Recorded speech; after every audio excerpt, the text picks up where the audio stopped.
everybody. My name is Ian Harris. I work over at the Wise Owl Medical Supply, and I wanted to make a quick video. This is something that comes up quite a bit, and the main goal of this is to help inform people of why they end up with oxygen tanks instead of a portable oxygen concentrator.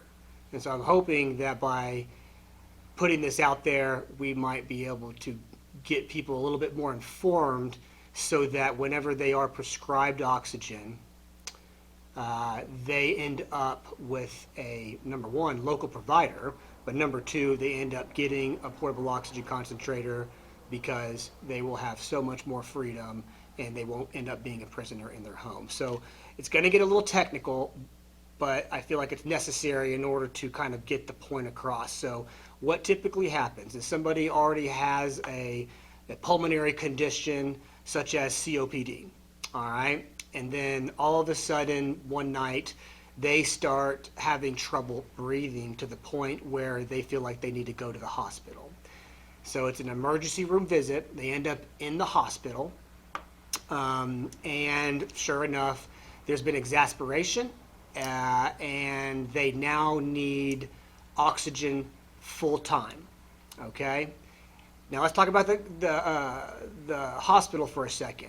The hospital's number one goal is to discharge patients.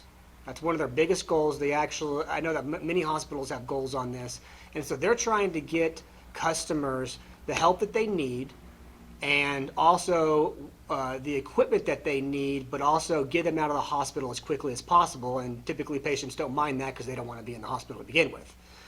However, one thing that they don't take into consideration, and I see it all the time, especially in this area, is that they don't think about the patient long term. They don't think about the patient's quality of life long term. So they're going to either refer you to what I call a smaller local provider, someone like me, or they're going to send you to a national provider. So this is like a multi-billion-dollar company in some cases. Let's talk a little bit about that. A national provider has buying power. They literally set the rates with the oxygen companies, and they say, hey, here's the contract, take it or leave it. And since it's such high volume, then they typically get what they want. So therefore, you are actually able to get a portable oxygen concentrator from a national provider sometimes. But the caveat here and the issue and the thing that you're typically sacrificing is they're not local and their customer service is horrendous. And there is a long-standing reputation for this.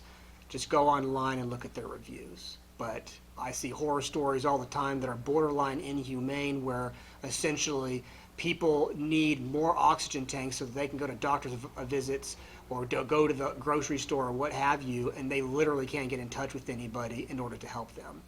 Or they might have something wrong with their oxygen concentrator or something along those lines, and they can't get anybody to come out and take a look at it. Now, another reason why a local provider or a national provider might give you tanks instead of a portable oxygen concentrator is because of money. It is way cheaper to build this guy over here as opposed to a portable oxygen concentrator. So lots of times the smaller providers are going to try and just set you up with portable oxygen, or I'm sorry, with a tank system instead of a portable oxygen system, and call it a day. But I feel like if you're not in the portable oxygen concentrator game, then you're not in the helping game. And one thing that I find to be a little bit irresponsible is, at the end of the day, quality of life of your patients matters. And you're going to have way more freedom with a portable oxygen concentrator as opposed to these tanks over here. And so that's essentially what happens. You end up at the hospital, you have an issue where you get prescribed oxygen full time, and then the hospital is going to essentially just send you to whoever they're used to working with, and you may or may not be dealing with somebody who's going to get you a portable oxygen concentrator.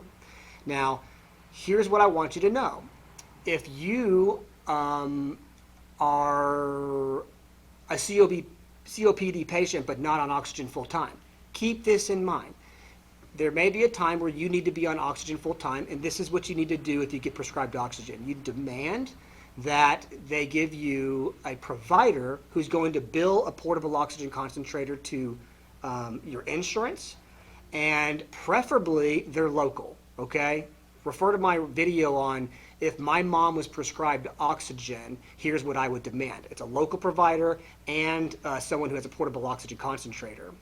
One more thing I want you to remember is that any medical supplier can bill a portable oxygen concentrator, this battery-powered one, or they can bill a tank system, okay? They have that option. And this is something that I've seen several times, especially in this area actually, but sometimes these national providers or local providers will tell the customer that, hey, portable oxygen concentrators are on back order currently, and we can't get you one immediately, but we promise we will get you one. And they don't. Seriously.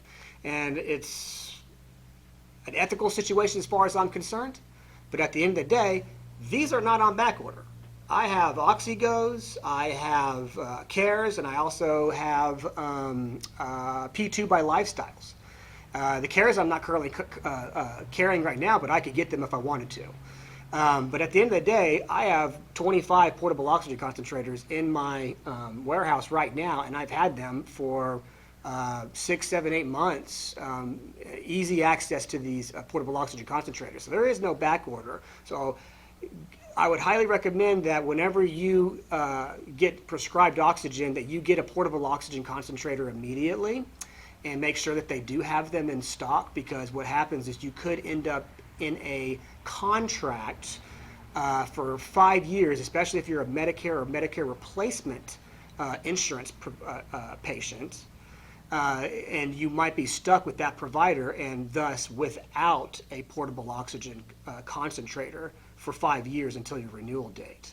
So hopefully that was helpful. Number one thing to remember, as I mentioned, is if you get diagnosed with oxygen, then you always want to try and go local if you can, because it just makes things way easier. You can actually walk into the store and ask questions, look somebody in the eye. Number two, portable oxygen concentrator. You want a portable oxygen concentrator instead of these tanks. Trust me, your freedom will thank you.